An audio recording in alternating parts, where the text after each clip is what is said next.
Pets Life with Gym Dog, Ireland's first pet resort by Des the Vet. Managed by vets, loved by pets. Daycare, vet care, premium pet food and grooming. Visit at petslife.ie. Yes, and a very good morning to you. It's a Tuesday morning, and thanks to Dave McGrath, who is minding the house for the last while or so as well here on Kildare's KFM for this Tuesday. First things first, Des, let's talk rugby because we just have to have our 30 seconds chat as we always do. Yeah. Big Lions fan. We attempted to go away.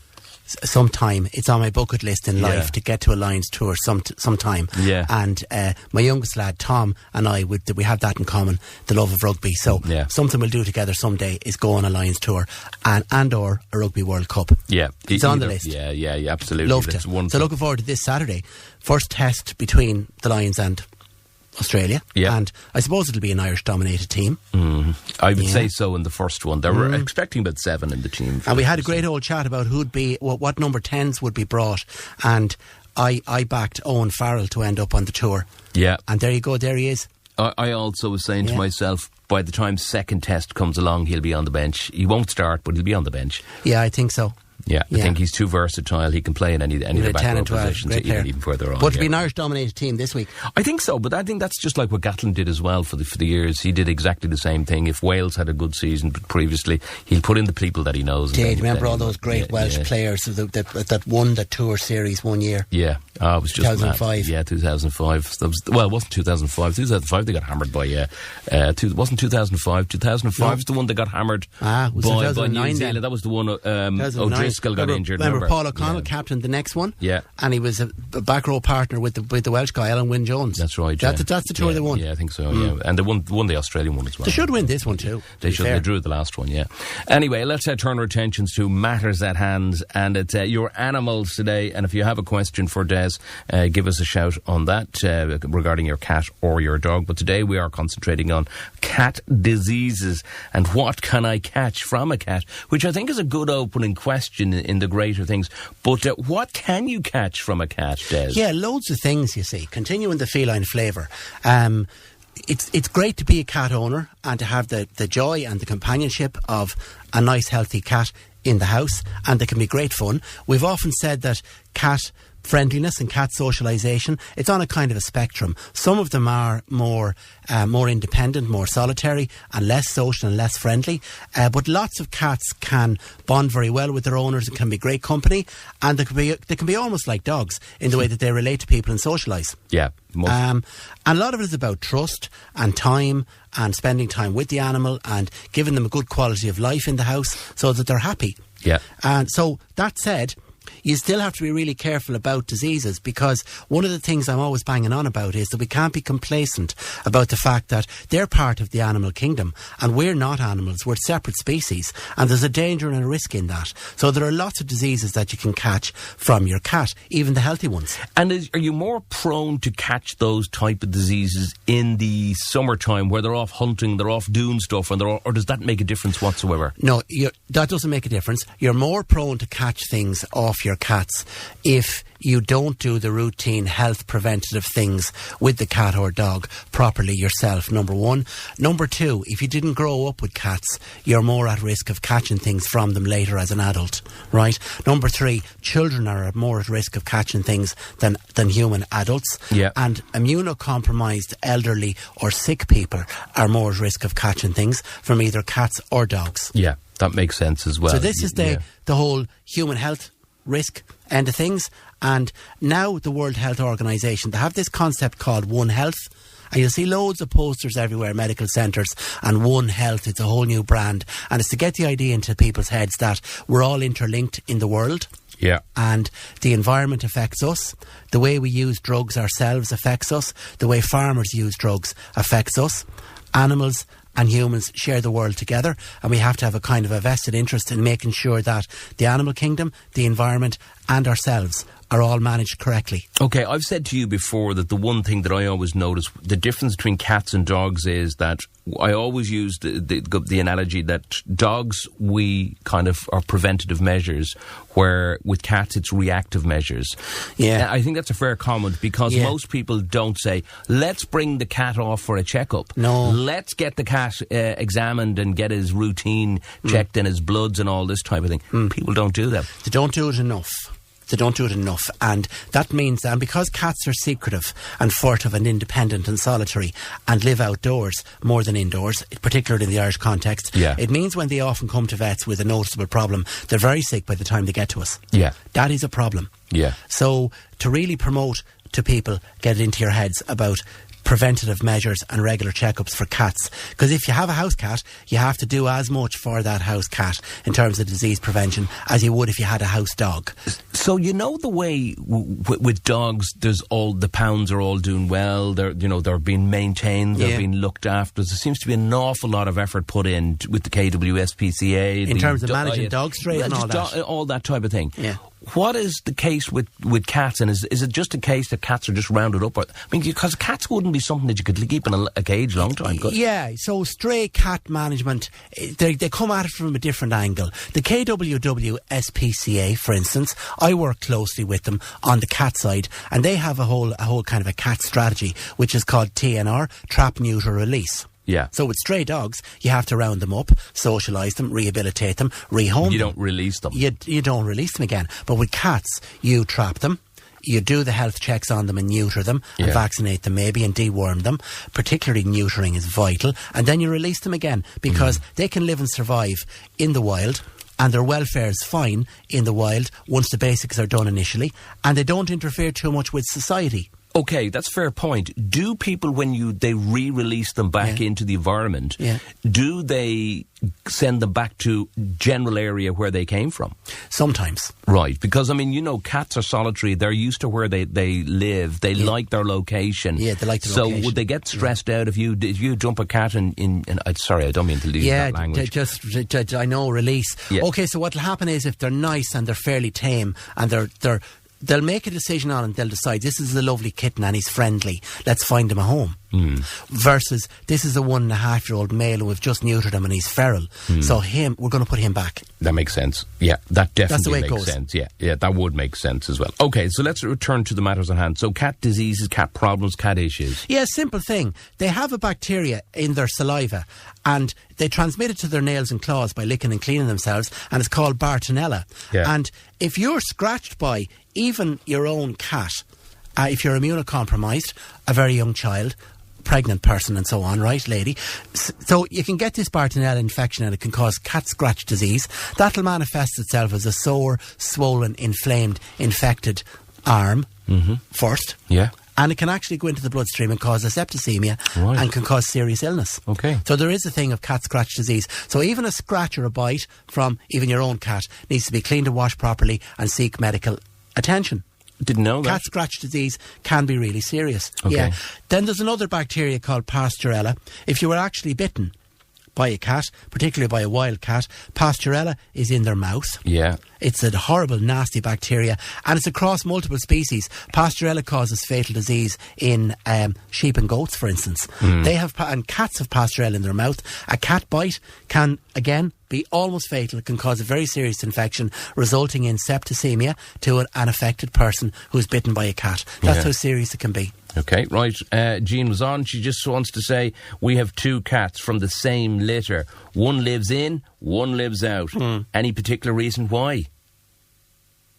That's a temperamental choice that those cats are making. Yeah. One of them is more comfortable around people and is happier indoors. Yeah. And the other is choosing to be outside because he or she just doesn't want to be. Well, if they're brother and sister, they probably kind of still come together themselves. They probably units, do. It'd be like kind of migrating stars in an orbit. Their paths cross and so on, don't they? Yeah, especially during the winter months. I often see cats will hang out together. The hybrid life is healthier and better for them, giving them options to come and go. Yeah.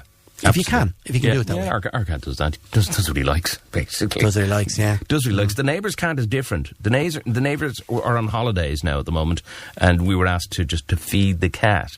This cat is mad as a box of frogs. He'll come in, he'll climb up the top of the house, he'll climb through a window that's 3 inches open, he'll move around, he doesn't settle, but he'll just come back down the stairs, meow at you, and you open the door and you let him back out. It was like an episode of Top Cat from years ago. Yeah, the boldness of that. Yeah. To go into and he just looks at you and smiles, and you can see it in his twinkly eyes. Yeah, so the people that made those cartoons years ago about Top Cat and the stray cats in the alley and how clever they are and streetwise they are, they understood cats very well because he's like a regular top cat, that guy. He's just in charge of his environment, isn't he? He doesn't care. He's totally, and he'll wander around each house where we live, and he'll everybody just knows him, like, you know. And he knows he's safe, and he's probably aware of the house that he's not safe in. But the one with the dog. But the one that I will say is, I don't know whether you probably have the answer for this, is there's very young children next door who own the cat, right? Right. So from when they got that cat from, say, a kitten, the cat was always picked up and is a fluffy bundle of fluff and has been petted and loved from the kitten point of view. Yeah. So the cat is, from day one, has been used to be handled. Yeah, so no, he's used to being handled. He's become really familiar around people. Yep. He's probably become really good at reading human body language and understanding how we behave. And he's totally comfortable. He's in an environment whereby he can read the risks and read the dangers. Yeah. And that's because he can probably almost understand English. Yeah. Yes, you have to love him. Okay, John, could you ask Des, what is the best wormer for cats? I've tried tablets, keep spitting them out when I tried a liquid, but they hated it, says Joe O'Rourke. Yeah, okay, I'll tell you what. There's a stronghold spot on, which does worms and fleas. There's a broad line spot on, which does worms, fleas, ticks, etc. Okay. And there's an all-in-one called NexGuard Spectra. These are in a syringe. They're a type of an oily liquid. You put them on the skin. Back of the neck. So this is the new user-friendly way of doing all the parasites for cats. You don't have to try and get it into the mouth. And I found that has worked. And yes. it does work. It's preventative measures, and it keeps your cat just ticking over. The drug companies have brought these out because they know that people can't get cats to swallow pills. Yes. So drop into the vets and get the good, top of the range, spot on. It could cost you the guts of €20, but it'll do all the parasites and fleas for a few months. And as you said before, it's like a syringe. It goes in the back of the neck and it soaks down through the skin. Is that the way it works? Soaks down through the skin. And for extra peace of mind, by the way, you can then bring in stool samples into certain veterinary practices now that have the machine. One of the things we're doing to help with resistance. Drug resistance is a thing we talk about. So it means that you don't be firing lots of drugs into animals, be it dog or cat, unnecessarily. Test the stools intermittently for parasites. Little tapeworm segments and so on will show up in the stools. We got this new fecal testing device called Oversight, and we're recommending screening now for parasites, bringing in the stool samples, do the screening, have a check and see what worms and what parasites are in the stools, and then do the treatments. Yeah, that makes sense as well. Absolutely does make sense. The stuff, some of the diseases that we're talking about there and the stuff that can happen are, again, go back to my original analysis. Is it a case that you should get preventative medicine for cats to stop this? Or, again, is it a case of you have to wait and see? Because, again... So, okay, if you have a sick person in the house, young children in the house, a pregnant lady in the house, then don't wait and see. You have to be proactive in the prevention. Right. In those cases. Because, again, back to the things that you can catch from your cat. You can catch toxocara, which is a parasite in the faeces. Yeah. You can catch toxoplasma, which is a protozoa in the faeces. Yeah. You can catch roundworms and tapeworms and all the rest of it. And these can be really harmful, okay? During pregnancy, during periods of immunocompromise, people going through cancer treatments, and very small babies. Wow. There have been cases of very, very small children in situations, happens in the third world even occasionally, brain damage, blindness, all kinds of things, from migrating animal parasites into the child. That's incredible. It's scary. It is. It's scary. Still, to this day, in the world, there are children blinded and brain damaged by simple dog and cat parasites. Okay. It's terrible. Absolutely terrible. Would that be more third world related though? More third world related. It's to do with hygiene. Probably to do with a lot of fecal contamination of washing areas, communal washing areas, communal bathing areas, communal toilet areas in these third world countries where you'd have dogs and cats as well. Okay. What else have you got there? Ringworm is another one. Okay, yeah. So ringworm, it's not a worm, but it is a ring. It's a kind of a dermatitis on the skin that forms a raised circular lesion, and it's not itchy or anything. So the dog and cat doesn't show you or tell you that they have it. You have to watch out for it and look for it. And that can be harmful. Again, you'll catch it yourself. You'll get it on the sensitive parts of your skin, the back of your hand, the inside of your wrist, skin on your elbow, the skin under your neck.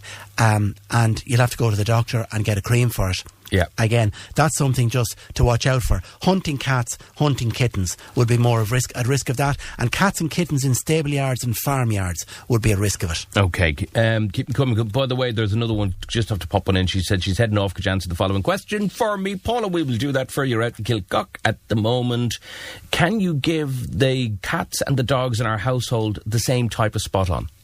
No, they're different products, different names, because they vary according to the dosage and the size of the spot on. It's all done by weight. Okay. So it makes sense just to go into the vets and describe the dog, describe the animal. They might know the pet already, they might know its weight, and they'll give you the appropriate one. So that would apply to that if you have a few dogs in your household and one could be a Jack Russell and the other could be a Labrador, you're giving them different types of... Yeah, you're giving them different ones. Because they're different amounts. Greatly different in size. Okay. Are they put on the same way, by the way, with the the dogs? Put on the same way. It's just totally dosage dependent.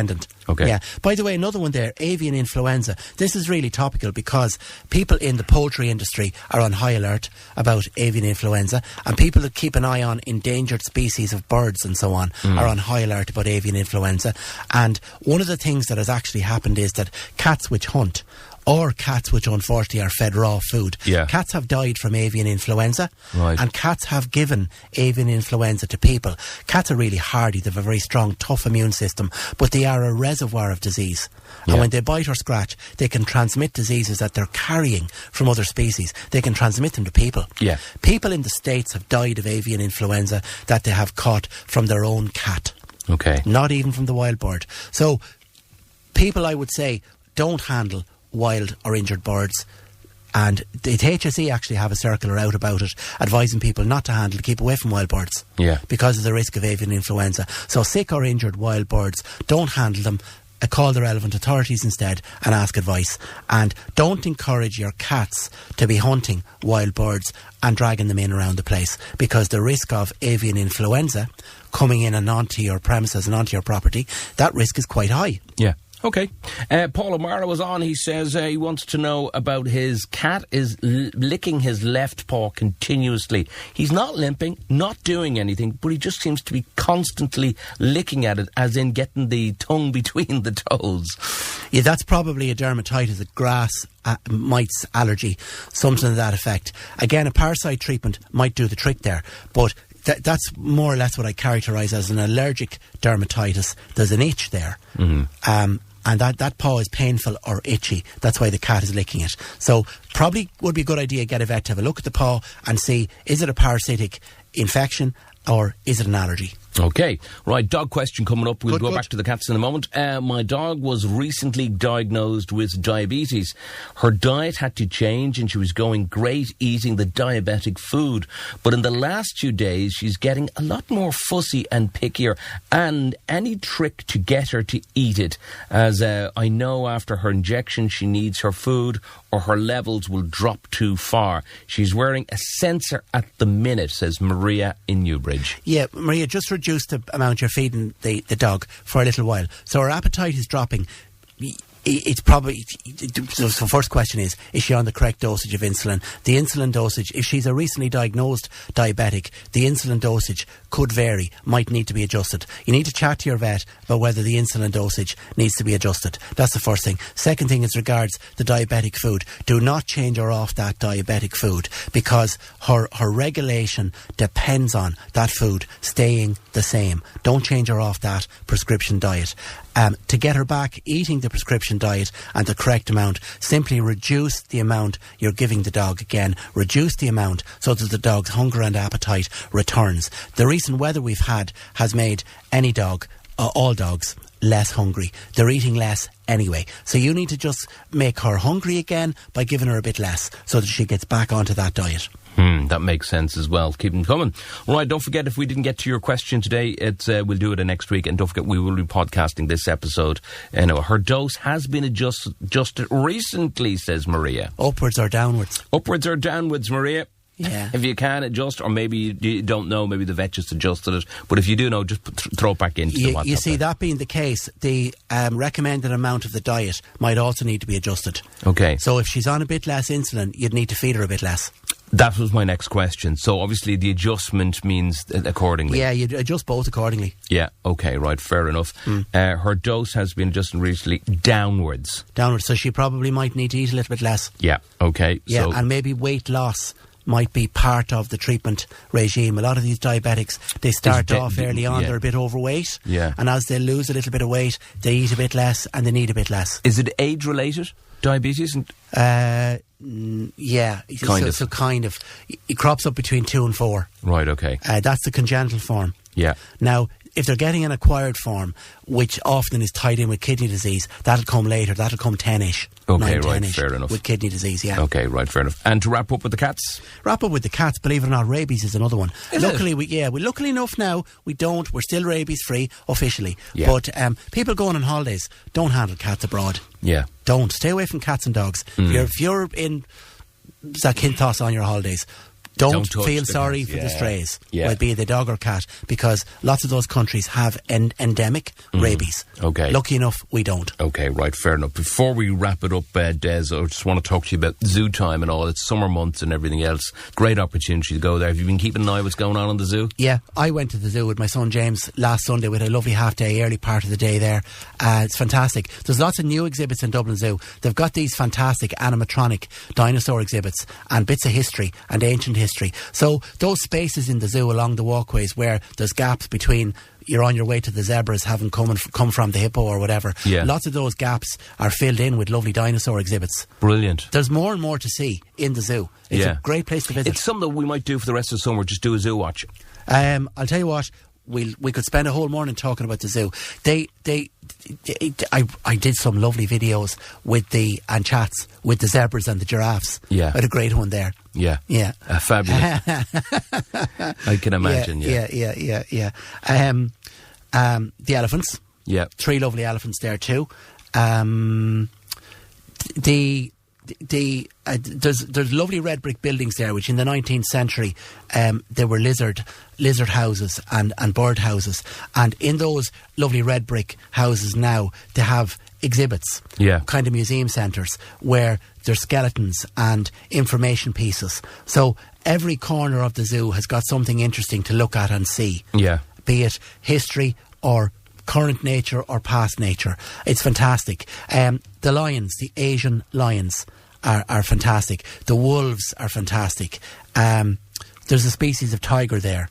Fantastic. The sea lions are so social. I love to watch the sea lions. It's come along leaps and bounds. I'll tell you what we'll do is we'll take a look at it maybe next week and we'll have a chat. We'll do a zoo day. We'll do a zoo day, and what to look forward to, what to do and everything else. I've got a few videos on my podcast on Spotify. Yeah. A Pet's Life about the zoo. Okay. About the visits to the zoo. Dublin Zoo visits and Chester Zoo visits recently. Excellent, fantastic. And don't forget that even if you want to go down to Cork, it's all linked together as far as... Photo.